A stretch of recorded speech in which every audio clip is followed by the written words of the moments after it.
YouTube. Hi, my name is Sam Johnson and I'm a voice teacher. Today I am joined with my good friend Hiram, who does things. What do you do, Hiram? I am a producer. What does that mean? That means that I babysit adults for a living while making music. Oh man. Cool. Yes, sir. So what else, what connects you to the kind of music that we're doing right now, which is... It's like screamo. People hate that term, but it's like, let's just call it the anthems to my youth, right? We're going to do a reaction to a compilation of anthems from our youth. That's right. Emo, scene, scream stuff. Yeah, and I've been, it's cool because I've recorded some of the people that are in this video. I've worked with tons of other people who aren't. And yeah, it's close to me.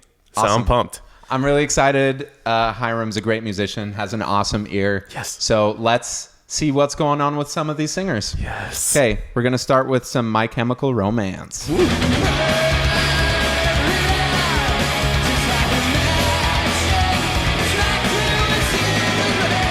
Sounds sick. Yeah, they sound really good. Yeah. Was this was back in 2010, right? I already put it there. I think it was back in 2010. So height of them. Ooh, no high harmony though.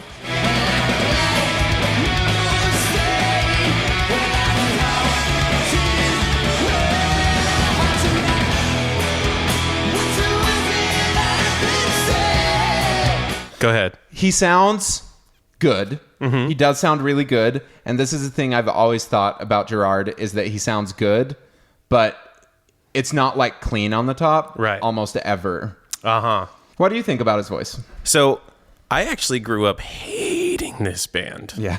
I listened to them a little bit. Like I had Helena and I think one or two other songs in my library. Yeah. And then as soon as Welcome to the Black Parade came out, I was just checked out. And that happened, I think, with a lot of the bands on this, that there was like one moment that I'm like, no. Yeah. I am done now. Yeah. Well, for me, it was like I hated it externally. Yeah. But like sometimes when I would listen to it like by myself, I'd be like, man, I get it.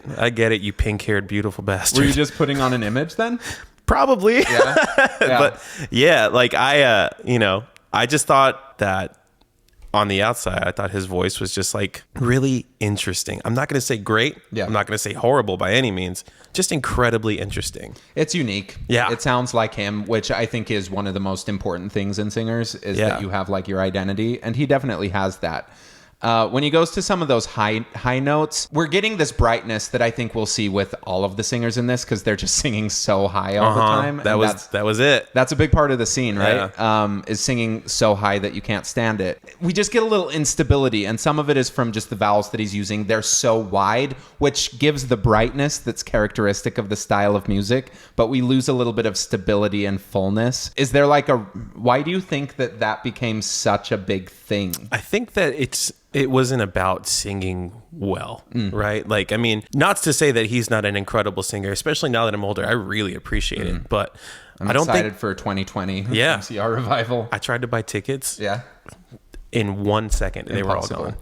But, you know, like now that I'm older, I really appreciate it. But I think it was just about the feeling, right? Because all that music, even before they got really, really big, it was just like pure emotion, right? Emo music. Yeah.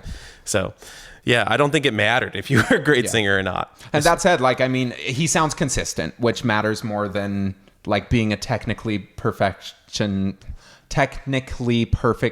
Right. You just want to be consistent around your whole range, and he does have that. Yeah. Another thing though with this style of music is the kind of added distortion just on high notes, and you see a lot of these singers getting really nice, even clean low vocals, and then they just go crazy on the high notes exclusively. Yeah. It kind of builds just some story into the song where everything's not, pretty all the time. I wonder if the jeans made that happen. They were so tight. Yeah, they were so tight. It's exclusively their clothing.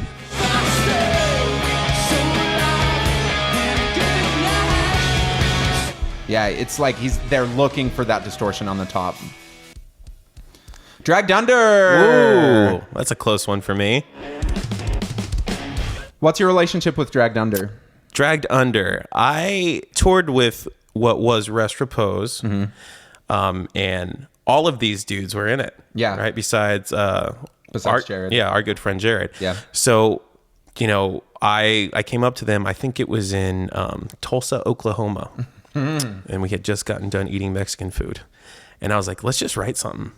Right. So I flew up to Seattle. What band were you with that tour? I was playing with I Set to Kill. So I was playing bass with that band. Another emo, It's the right time of our lives. I guess, yeah. I'm so happy that this kind of music is making a comeback. Me too. It feels good. Yeah, it's awesome. It feels really good. So yeah, I was in Tulsa, and we got to talking, and I was like, let's just do something. So I flew up in February of this year. Okay, up to Seattle. Mm-hmm. And we were just writing just for the sake of doing it, and we found a sound that we really liked. Yeah. And then they started pushing it, and now 8 months into being a band, on tour with The Used. That's insane. Another emo legend. So the guy singing is Tony. He's my agent, and he's kind of how we got all connected in the first place. With Shout me out singing TC. some gang vocals on some of their stuff. That's right. That's right. Oh yeah. I'm so excited to hear it all when it all comes out. So here's Tony.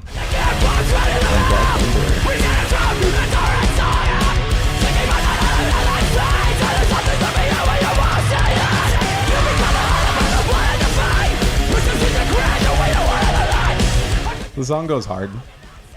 Yeah, I love this one. Can you tell? Is that live? What they're doing? Yes. Yes. 100%. Cool. 100%. One thing that really blew me away when I was when Tony was recording some of this stuff was how softly there's not very much volume when he's making those intense sounds. Right. Which is incredible to me because it feels so emotive, obviously.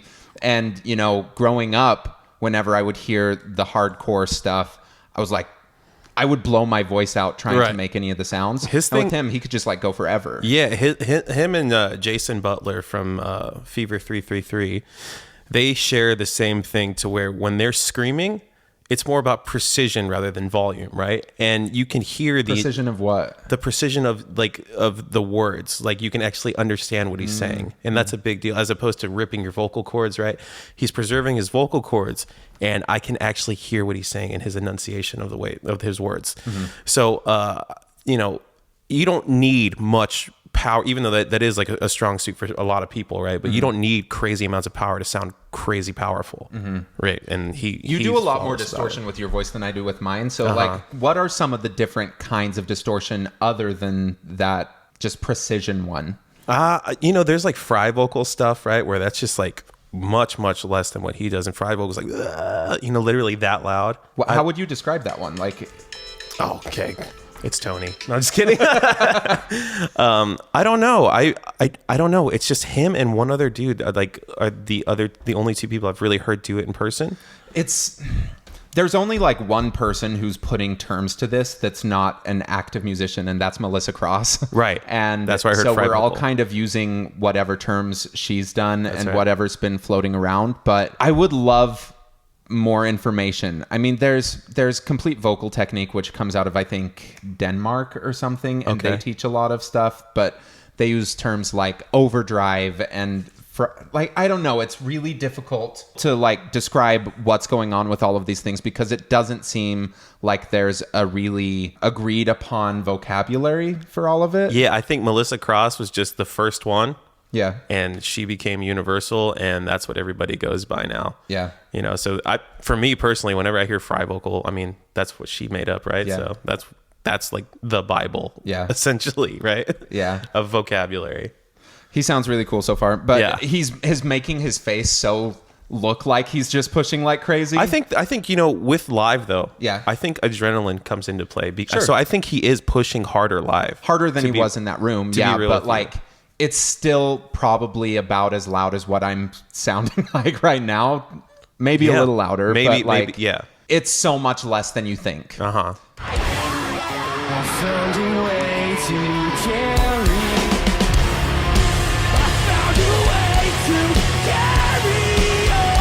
Yeah. There you go, baby. I get so proud watching them. So it's like a dad watching his children. Even though I'm pretty sure most of them are older than me. Good job, Zesty.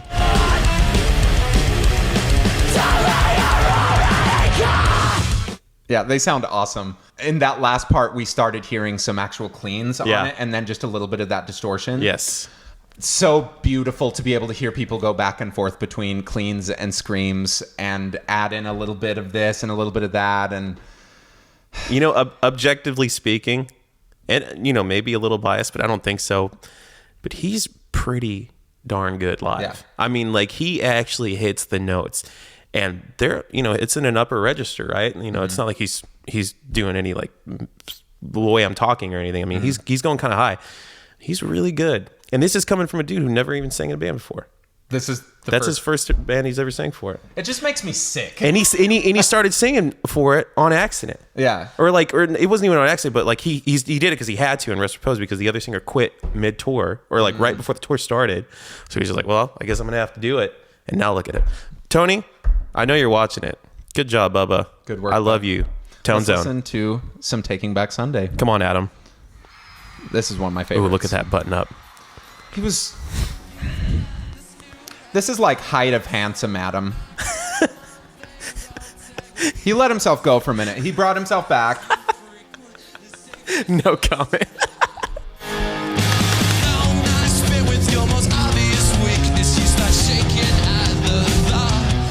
He sounds rough.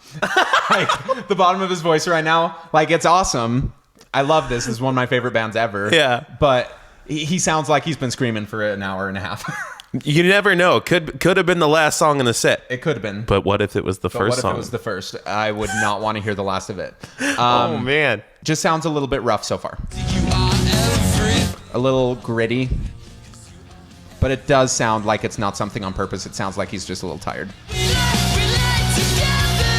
But that's clean. It's much better than I thought it was going to be.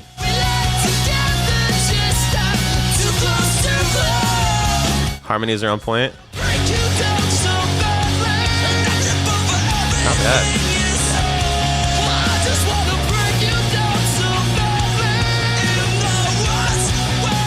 You're getting lots of just vertical space, which is kind of necessary when you're singing that high. 1000%. Because if you're singing like super closed off, you're not going to be able to get any of those sounds. Yeah, I mean, to me, it kind of sounded like he does on the record, you know, and on the record, he just sounds kind of like that, you know? He's good. That's another classic case of just emotion over technicality, you know what I mean? Like, what he's saying, I feel like I can feel it.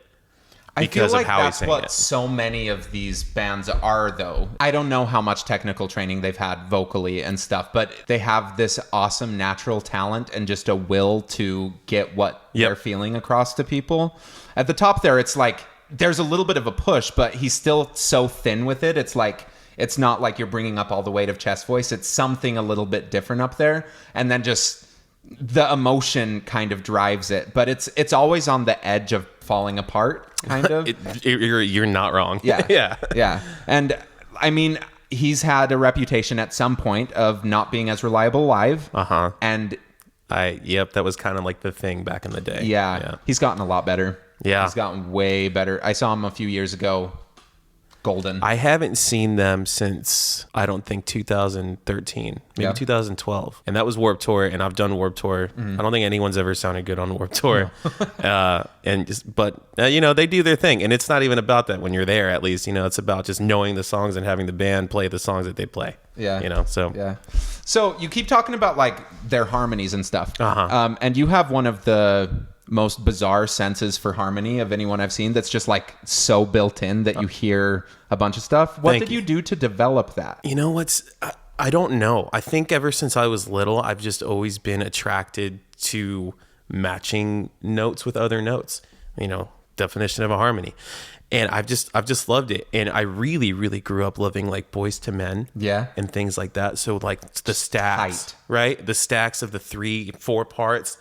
It just always did something to me, and then I just fell in love with doing harmonies, which I didn't realize was kind of like a different thing for a lot of singers, right? A lot of singers don't necessarily dive into harmonies. I get asked all the time how to kind of improve it, and it's a hard thing for me to answer, to be honest, because most singers are so melody driven. They don't really listen to what else is going on. Right. So for some of those people who are like that, what would you suggest to just dip your toes into like hearing harmony better? I would say that if you are let's say you're a songwriter or a singer, right, and you're recording your own stuff, or you're recording, or you're even trying to write, just have your top line, have your melody, right? Then just sing something completely different and then you're gonna find a harmony in there, you know. So mostly just trust your ears. Yeah. If it works, it works, and if it doesn't, just don't do like a seventh, you know, and something happy. Yeah. That's all. But yeah. If it works, it works. But that's what I would do. If you have no idea how to make a harmony, just sing a completely different melody over the same, you know, pattern, and you'll find it. You'll start just hearing whatever sounds good. And yep. Like it is, a lot of it's going to be terrible, but even if you get like one note in there that sounds really good next to the other one, just build from that and keep working through like that. I feel like that's the easiest way to do it. Yeah. Obviously, there's plenty of ways to do it. Grab a keyboard, go boom, then go 3 up, and then, you know, you'll find it. But that's the best way to do it. How old were you when you started playing? Music? Yeah. And like which instrument did you start with? I started with piano when I was 4 years old. Oof. And then I was really bad up until now still. I never like really cared.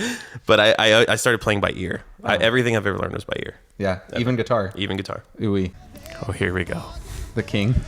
Oh, don't mind me watching. YouTube. On the closet, wishing to be the fiction in your jeans.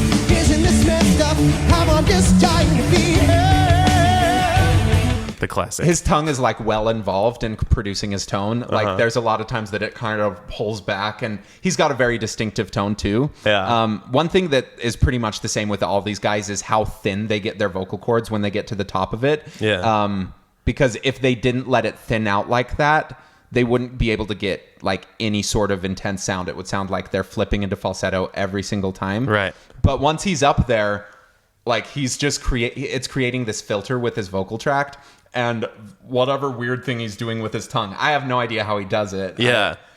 That's another one where I was younger. I was like, man, this guy's voice is driving me nuts. Yeah. Right. Because I liked things like Linkin Park and, so hearing this stuff, I mean, Fall Out Boy was like my transition into this phase of music, right? And I was just like, what is this? Why is it so simple? And I don't even think in the early stuff, when this song was written, he didn't get to highlight any of that stuff, right? That was like the next record is when you were like, damn. Well, this is the first one. This is the first record that got them any attention at all. Right. Well, on a massive scale. On a huge scale. Yeah. I mean, I owned this record. I listened so much to this record, and then Pete did some stuff, and at that point in my life, I was like starting feuds with all of these guys that I'd never meet, and I was like, I'm feuding with Pete now. I'm not going to listen to any of it anymore. Oh man! If you're watching this, we should chat.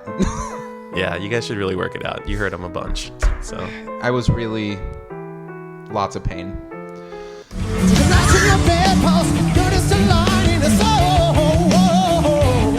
Okay. He sang the rest of that line like he did the song with that very place, and then you could hear the tone go into the next phrase where drop a heart. It was in that same shape. So everything he did on the line before kind of led into it. This dude is like the king of doing the most. He is a very gaudy singer. He is doing the most. We're always sleeping in and sleeping for the road team. It's very stable though. Down in a around, sugar will coming down swinging. I'll be a number one with the bullet. Know they got complex cracking, going down in an early around. Sugar will coming down swinging. Number one with the bullet. Number, he doesn't say a number one, because if he kept doing everything in that really wide, bright place, it would start getting a little tight. Yep. So he had to narrow for a little bit of it. But part of this music, you need to sound super bright at the top. Yeah. Like you just need to. And a big part of doing that is like opening a little bit wider. But for normal people, like not emo singers, when you're starting to transition up into that place, if you start using those really, really wide vowels, you're going to get too heavy. Yeah. Almost always. So like seeing him come back into that place every once in a while to just like reset before he goes back up to the skyscrapers. The stratosphere. It's so high. It is so high. And there are so many singers like right now that learned how to sing by singing along with these bands. Yep. That's the only reason they can sing any sort of high notes. Like singing along with Taking Back Sunday is how I figured out how to do an A at all, like in really? full voice. Yeah. Interesting. That is crazy. Yeah. It's wild. Loaded got complex, cocky, pull it I never knew that lyric. down. Okay. We're feuding. Pete, we have a problem. Pete, we just need to talk. It's not okay. I mean, it's fine, but it's not okay. Stop doing that, Pete. Please, man. I'm upset. What are you upset about? You heard it. This is the therapy session. You heard it. I'm upset. Pete, I don't need you to tell me to scream with your scream, because that's going to make me scream in a different way. And that's going to say, please don't do that, but very loud. So, are you not a fan of the sound that he just made? I love it. Yeah. Great job. Stop telling me what to do.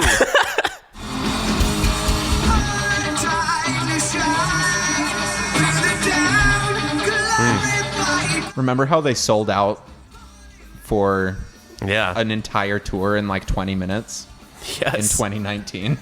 Yes. Damn, their drummer's just so good. Dan Whitesides. Intonation doesn't matter. Probably not in this situation. But it's just because he's like pushing really, really hard. And that's where some of the emotion is like messing with the... I will say this. I will say this about Bert specifically. That's Bert, right? Yeah. I had a fake MySpace page saying I was Bert. What?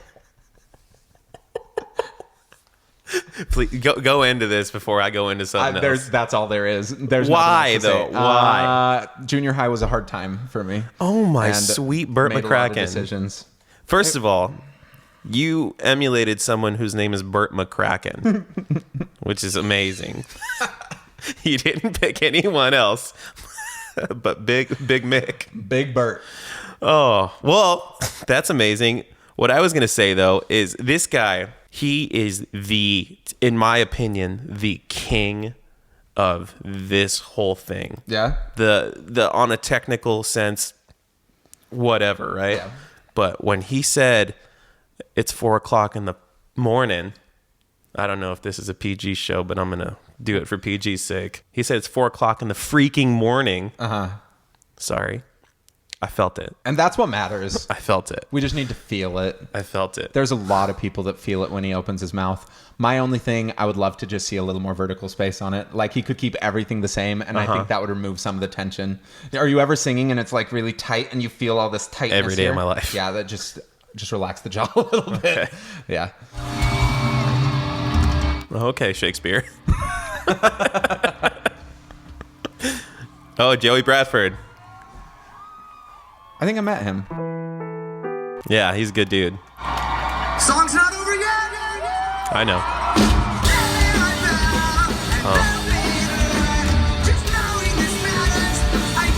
You can see all the pressure. Like there's a vein just bursting in his neck right now. Yeah, it's Bert Sing.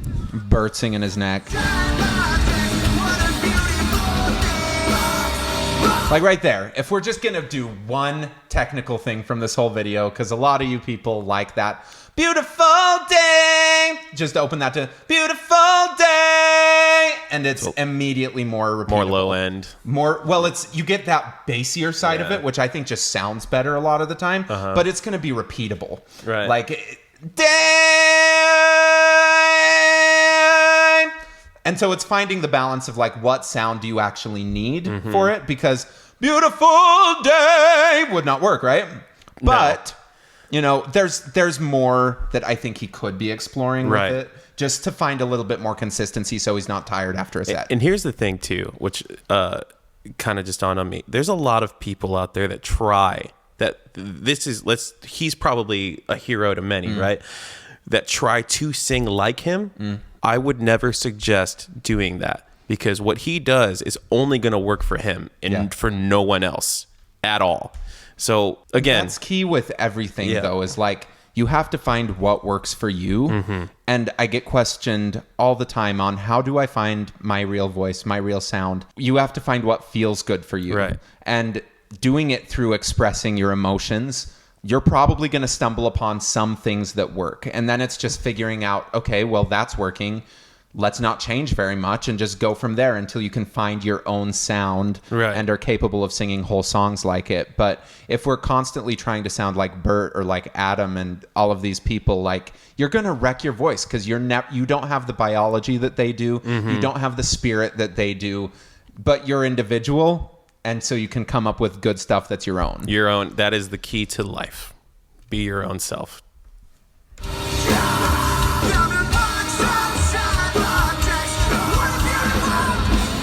Day. He does get that little bit of that opening. Right there, he did, yeah. Yeah, he did get a little bit of that. It's just on some of that in the middle, it gets a little tight and a little pushy. But he's capable. Like, you can't have a career like they have without...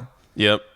Does he have any sort of reputation for not being able to deliver live? I mean, I think everyone's going to say that about everyone. But I don't think that that's ever been the used is bad live. Yeah. I've never necessarily heard that. Yeah.